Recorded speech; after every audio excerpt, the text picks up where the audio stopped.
menganalisis penerapan Pancasila dari masa ke masa. Untuk tujuan yang kedua yaitu menganalisis gangguan terhadap penerapan Pancasila sebagai dasar negara. Nah, yang akan Ibu nilai selama kegiatan belajar mengajar kita, yang pertama yaitu penilaian sikap selama mengikuti pelajaran. Jadi sikap Ananda sekalian akan Ibu nilai. Yang malas-malas, yang tidak mau aktif dalam kegiatan belajar mengajar, itu akan Ibu nilai. Lalu yang kedua, penilaian dalam mempresentasikan serta menjawab pertanyaan. Jadi nanti kita akan ada diskusi. Di situ Ibu akan menilai keaktifan baik itu dari kelompok maupun dari siswa masing-masing. Untuk yang ketiga, penilaian tugas mandiri. Penilaian tugas mandiri ini Ibu ambil dari nanti hasil evaluasi kalian masing-masing ya anak-anak. Paham tentang penilaian ini? Paham. Alhamdulillah jika paham. Coba amati gambar yang ada di sini. Apakah yang Ananda pikirkan jika dikaitkan dengan materi kita hari ini? Ayo, siapa yang bisa memberikan pendapatnya? Angkat tangan. Saya, Bu. Ya, Rosi. Gambar seluruh presiden di Indonesia, Bu. Ya, bagus sekali. Ada yang lain? Saya, Bu. Ya, Intan. Gambar penerapan Pancasila dari masa awal kemerdekaan sampai masa reformasi. Ya, bagus sekali. Hebat anak-anak Ibu di sini ya. Bagus Intan. Coba kita berikan tepuk tangan dulu untuk Intan dan Rosi. Nah, pendapat Ananda sekalian sangat bagus. Gambar tersebut termasuk penerapan Pancasila dari masa awal kemerdekaan sampai dengan masa reformasi. Pada masa awal kemerdekaan, presiden kita yaitu Soekarno. Dan sekarang penerapan Pancasila pada masa reformasi oleh Presiden Insinyur Joko Widodo. Bagus sekali anak-anak. Sekarang Ibu akan menampilkan gambar lagi. Coba simak gambar yang ada di bawah ini. Terlihat dengan anak-anak? Terlihat, Bu. Nah, ini gambar pada Masa awal kemerdekaan. bagus. Ini Masa Orde Lama. ini Masa Orde Baru.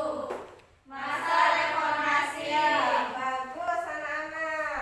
Sekarang tugas kalian adalah kalian identifikasi gambar tersebut. Ibu ingatkan, dalam mengidentifikasi masalah tidak boleh lari dari materi. Harus sesuai dengan materi yang ada. Ya, silahkan disimak terlebih dahulu gambarnya. Baiklah anak-anak, apa sudah ditulis? Apa yang belum dipahami? Sudah, Bu. Ya, jika sudah, siapa yang menyampaikan pendapatnya? Saya, Bu. Ya, Anjar.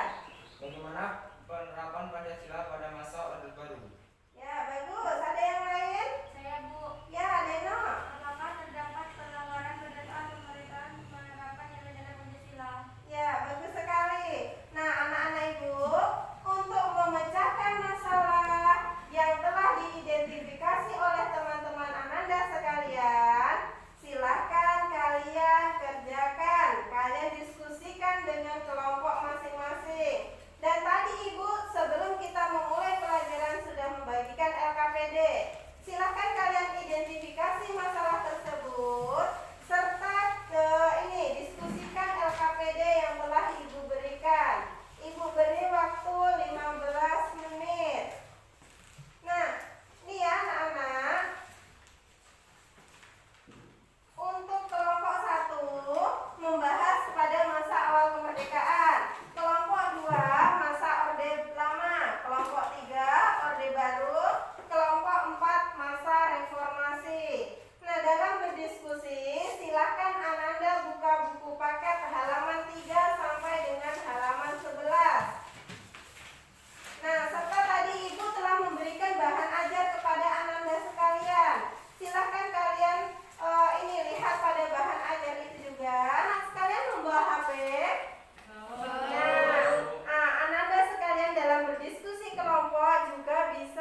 Nah, jadi jangan lupa untuk menuliskan nama dalam LKPD-nya, nama dan kelasnya.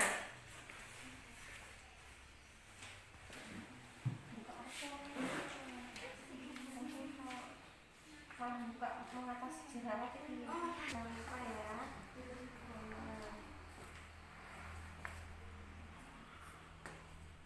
Nah, diskusi yang benar, ini kerja sendiri kalau gini, ayo kerjasama ya.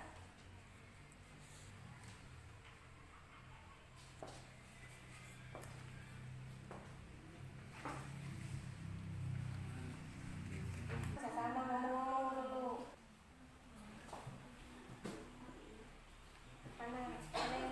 Kalian tadi tugasnya apa? Pada masa Order lama. Nah, cari informasinya yang ada dalam buku. Dalam internet juga banyak sekali tentang orde lama ya.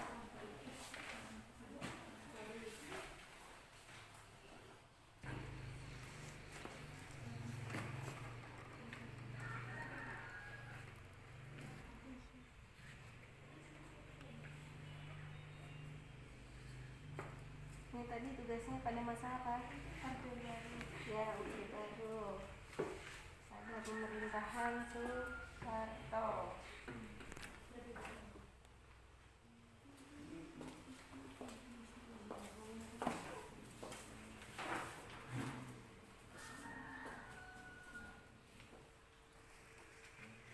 Apakah anak-anak ibu mengalami kesulitan? Tidak. Nah, alhamdulillah kalau tidak. Jadi sudah selesai semua? Sudah. Nah, bagus kalau sudah. Memang hebat anak-anak kelas ini ya. Nah, sekarang kelompok berapa yang akan menampilkan hasil diskusinya terlebih dahulu? Kelompok 1. Ya, kelompok 1. Silakan maju kelompok 1. Ya, maju. Ketiganya. Kelompok 1 akan mempresentasikan hasil diskusi kami yang akan dibawakan oleh Vina. Saya kami persilakan. 1. Masa awal kemerdekaan. Pada periode ini, penerapan Pancasila sebagai dasar negara dan pandangan hidup menghadapi berbagai masalah. Ada upaya untuk mengganti Pancasila sebagai dasar negara dan penyimpangan terhadap nilai-nilai Pancasila. Upaya-upaya tersebut diantaranya sebagai berikut. A. Pemberontakan Partai Komunis Indonesia atau PKI di Madiun pada tanggal 18 September 1948. Pemberontakan ini dipimpin oleh Bung Tomo. Tujuan utamanya adalah mendirikan negara Soviet Indonesia yang berideologi komunis. Dengan kata lain, pemberontakan tersebut akan menjadikan Pancasila sebagai paham komunis. Pemberontakan ini pada akhirnya dapat digagalkan. B. Pemberontakan Darul Islam atau Tentara Islam Indonesia dipimpin oleh Sekar Maji Madiman Sartosuwiryo. Pemberontakan ini ditandai dengan mendirikannya negara Indonesia atau NII oleh Kartosuwiryo pada tanggal 17 Agustus 1949. Tujuan utama didirikannya TNI adalah untuk mengganti Pancasila sebagai dasar negara dengan syariat Islam, tetapi gerakannya bertentangan dengan ajaran Islam sebenarnya. C. Pemberontakan Republik Maluku Selatan atau RMS. Republik Maluku Selatan atau RMS merupakan sebuah gerakan separatisme dipimpin oleh Christian Robert Stephen Koumukil, bertujuan untuk membentuk negara sendiri yang didirikan tanggal 25 April 1950. Pulau-pulau terbesarnya adalah Seram, Ambon, dan Buru. RMS di Ambon dikalahkan oleh militer Indonesia pada bulan November 1950. Tetapi konflik di Seram masih berlanjut sampai Desember 1963. D. Pemerintahan Revolusioner Republik Indonesia atau PRRI atau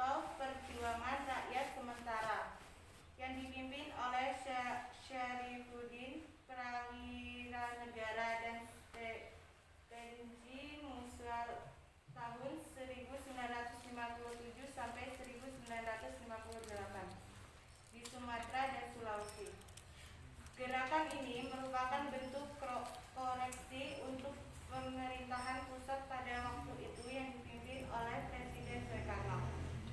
Soekarno pada saat itu sudah tidak bisa lagi diberikan nasihat dalam menjalankan pemerintahan sehingga terjadi ketimpangan sosial. APRA, Angkatan Perang Ratu Adil. Angkatan Perang Ratu Adil merupakan milisi yang didirikan oleh Kapten KNIL Raymond Weltelin pada tanggal 15 Januari 1949. Terdirinya sebagai sang Ratu Adil yang diramalkan akan membebaskan Indonesia dari tirani. Gerakan APRA bertujuan untuk mempertahankan bentuk negara federal di Indonesia serta memiliki tentara sendiri bagi negara-negara RIS.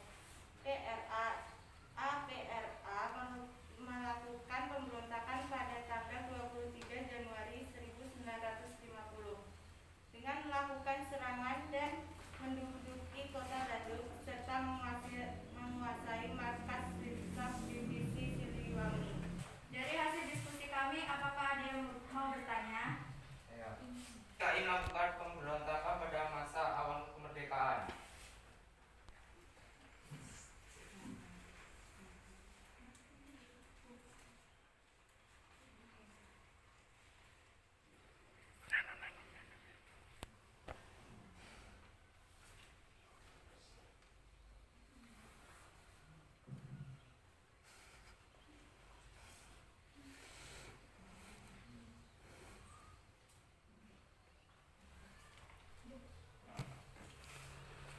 Dari pertanyaan Anjar akan saya jawab. Karena PKI atau Partai Komunis Indonesia ingin mengubah ideologi negara Indonesia dari ideologi Pancasila menjadi ideologi komunis. Oleh karena itu, PKI melakukan pemberontakan terhadap kepemimpinan Soekarno pada masa awal kemerdekaan.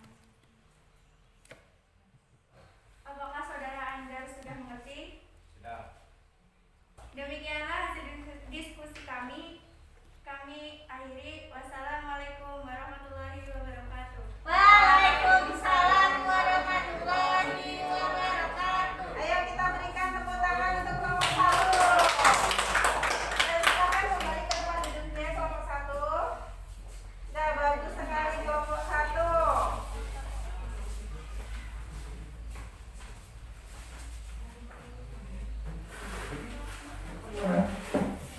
Nah, silakan kelompok berapa lagi yang akan menampilkan hasil diskusinya?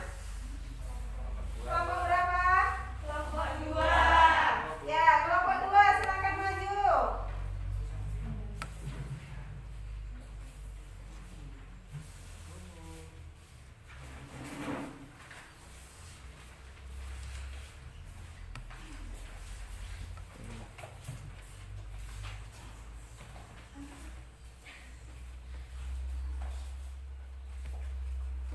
Silakan kelompok 2, siapa yang mau presentasi?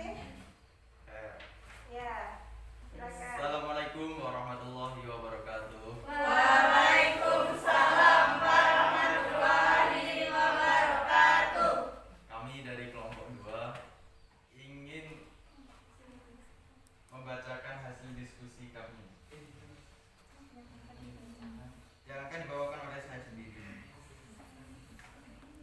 Masa Orde Lama tahun 1959 sampai 1966. Periode ini dikenal sebagai periode demokrasi terpimpin. Demokrasi terpimpin merupakan sebuah sistem demokrasi yang seluruh keputusan yang pemikiran dan pemerintahan negara berpusat pada pemimpin negara. Pemimpin negara saat itu adalah Presiden Soekarno. Demokrasi terpimpin dicetuskan oleh Presiden Soekarno karena banyaknya gerakan separatis yang menyebabkan ketidakstabilan negara, tersendatnya pembangunan ekonomi karena sering terjadinya pergantian kabinet sehingga program pembangunan yang dirancang oleh kabinet tidak berjalan secara utuh, serta badan konstituante yang gagal menjalankan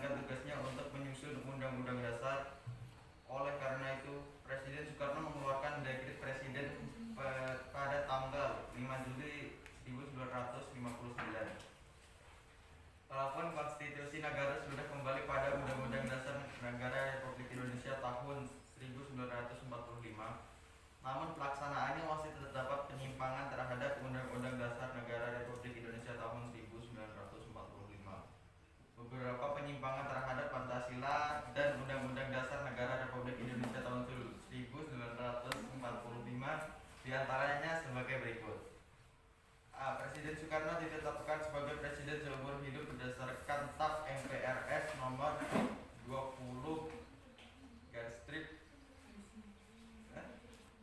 1963 yang menyebabkan kekuasaan presiden semakin besar dan tidak terbatas.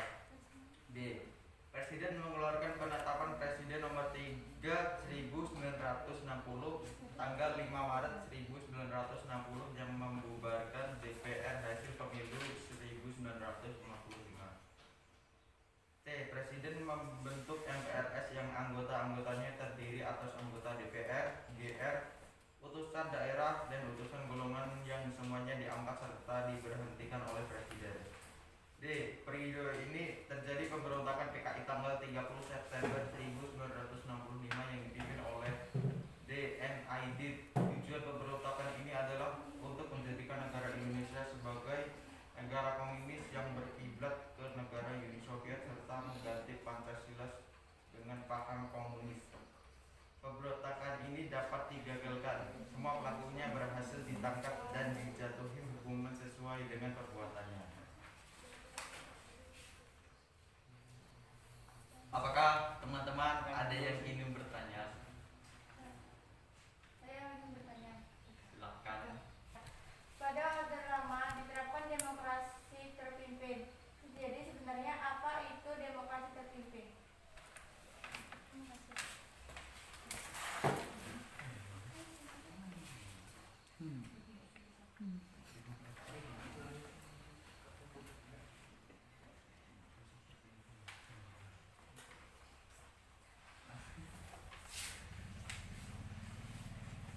Saya akan menjawab pertanyaan dari Rab. Demokrasi terpimpin adalah sebuah sistem demokrasi yang seluruh keputusan dan pemikiran dalam memerintah negara berpusat pada pemimpin negara. Artinya, semua keputusan ada pada tangan presiden. Apakah saudara Deno sudah mengerti? Sudah. Baiklah. Demikianlah hasil diskusi dari kelompok kami. Saya akhiri. Wassalamualaikum warahmatullahi wabarakatuh. Waalaikumsalam warahmatullahi wabarakatuh. Nah, bagus sekali kelompok 2. Kita berikan tepuk tangan dulu. Silakan kembali ke tempat duduk.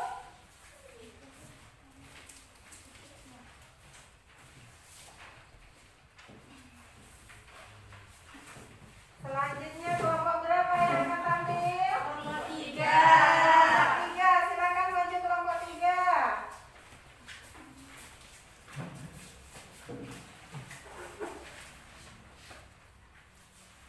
Assalamualaikum warahmatullahi wabarakatuh. Waalaikumsalam warahmatullahi wabarakatuh. Kami dari kelompok 3 ingin menyampaikan hasil diskusi kami yang akan dibacakan oleh Ibu. Masa Orde Baru. Era baru dalam pemerintahan dimulai setelah melalui masa transisi yang singkat, yaitu antara tahun 1966 sampai 1968. Ketika Jenderal Soeharto dipilih menjadi Presiden Republik Indonesia, era tersebut kemudian dikenal sebagai Orde Baru dengan konsep demokrasi Pancasila. Visi utama pemerintahan Orde Baru ini adalah untuk melaksanakan Pancasila dan Undang-Undang Dasar Negara Republik Indonesia tahun 1945 secara murni dalam konsekuen dalam setiap aspek kehidupan masyarakat Indonesia.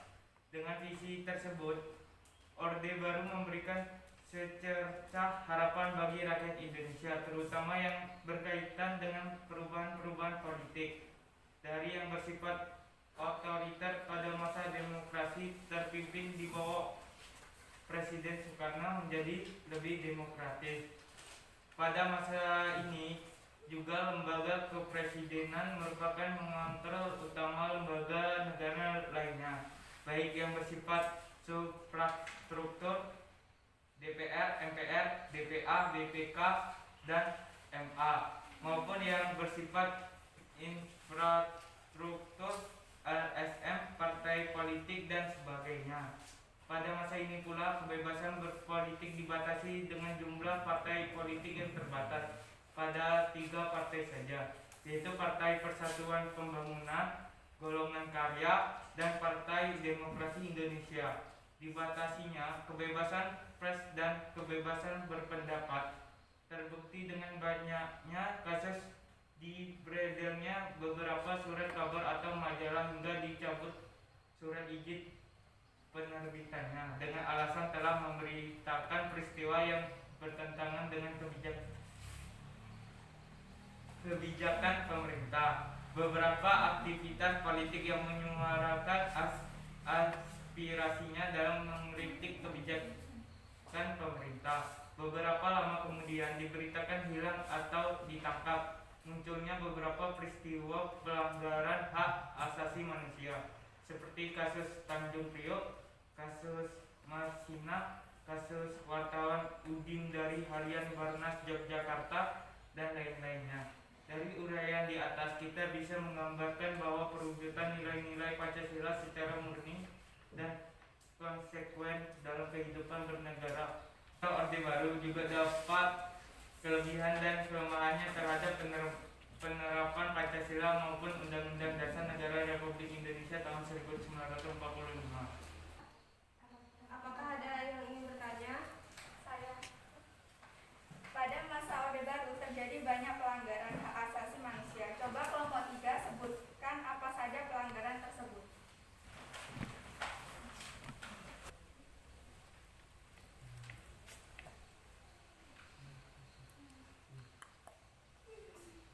Baiklah, saya ingin menjawab pertanyaan dari Rosita. Kasus Tanjung Priok yang mana terjadinya penangkapan oleh aparat hukum dengan mengawaskan 24 orang dan 9 orang terbatas. Selain itu juga ada kasus Marsina yaitu seseorang buruh pabrik yang dibunuh setelah melakukan protes kenaikan upah dan mogok kerja. Mayat Marsina ditemukan di tengah sawah dengan luka di sekujur tubuh. Apakah kita sudah mengerti? Sudah. Baiklah, saya akhiri hasil diskusi kami. Saya akhiri. Wassalamualaikum warahmatullahi wabarakatuh. Waalaikumsalam warahmatullahi wabarakatuh. Bagus sekali. Kelompok 3, silakan berikan tepuk tangannya. Nah, ini 3 kelompok terakhir ya. Nah, kelompok terakhir kelompok 4 ya. Silakan kelompok 4 untuk maju menampilkan hasil presentasinya.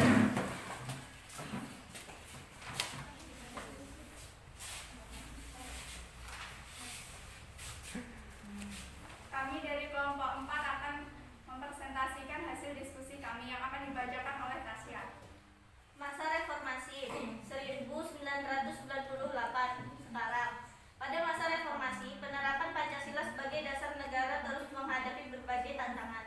Penerapan Pancasila tidak lagi dihadapkan pada ancaman pemberontakan yang ingin mengganti Pancasila dengan ideologi lain.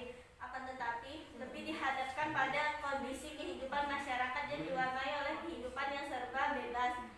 Kebebasan yang mewarnai kehidupan masyarakat Indonesia saat ini meliputi sebagai macam bentuk, mulai dari kebebasan berbicara, berorganisasi, berekspresi, dan sebagainya. Kebebasan tersebut di satu sisi dapat memicu kreativitas masyarakat, tetapi di sisi lain juga bisa mendatangkan dampak negatif yang merugikan bangsa Indonesia sendiri.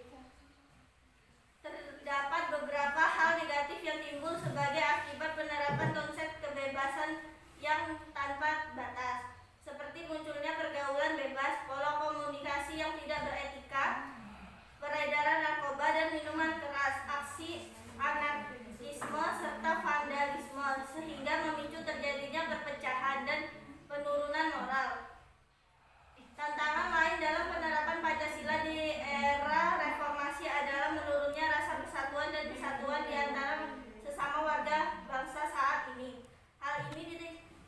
ditandai dengan adanya konflik di beberapa daerah, tawuran antar pelajar, serta tindak kekerasan yang dijadikan sebagai alat untuk menyelesaikan masalah. Peristiwa-peristiwa tersebut dapat menimbulkan konflik antar warga dalam kehidupan masyarakat, seolah-olah wawasan kebangsaan yang dilandasi oleh nilai-nilai Pancasila yang lebih mengutamakan kerukunan telah berkurang dari kehidupan masyarakat Indonesia. Selain tantangan tersebut, saat ini bangsa Indonesia dihadapkan pada perkembangan dunia yang sangat cepat dan mendasar. Seiring dengan berpacunya pembangunan bangsa-bangsa, dunia saat ini sedang terus dalam gerak mencari tata hubungan baru, baik di bidang politik, ekonomi, maupun pertahanan dan keamanan. Walaupun bangsa-bangsa di dunia makin menyadari bahwa mereka saling membutuhkan dan saling tergantung satu sama lain, namun persaingan antar kekuasaan besar dunia dan perebutan pengaruh masih berkecamuk. Salah satu cara untuk menanamkan pengaruh kepada negara lain adalah melalui penyusupan ideologi, baik secara langsung maupun tidak langsung. Kewaspadaan dan kesiapan harus kita tingkatkan untuk melindungi penyusupan ideologi lain yang tidak sesuai dengan Pancasila. Hal ini lebih penting artinya karena sebagai besar bangsa kita termasuk masyarakat berkembang. Cita-cita bangsa dan negara Indonesia dalam mewujudkan masyarakat Indonesia yang adil dan makmur berdasarkan Pancasila dan Undang-Undang Dasar Negara Republik Indonesia tahun 1945 harus menjadi semangat untuk mencapainya. Maka diperlukan komitmen bersama seluruh rakyat Indonesia untuk mempertahankan serta melestarikan nilai-nilai Pancasila dalam kehidupan sehari-hari. Apakah teman-teman ada yang ingin bertanya? Apakah tantangan yang dihadapi pada masa reformasi dalam menerapkan nilai-nilai Pancasila?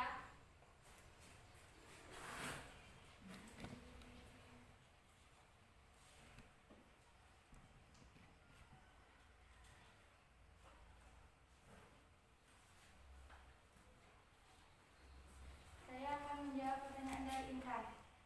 Tantangan yang dihadapi pada masa reformasi tidak lagi tentang peperangan, namun lebih kepada moral bangsa. Kehidupan masyarakat diwarnai oleh kehidupan yang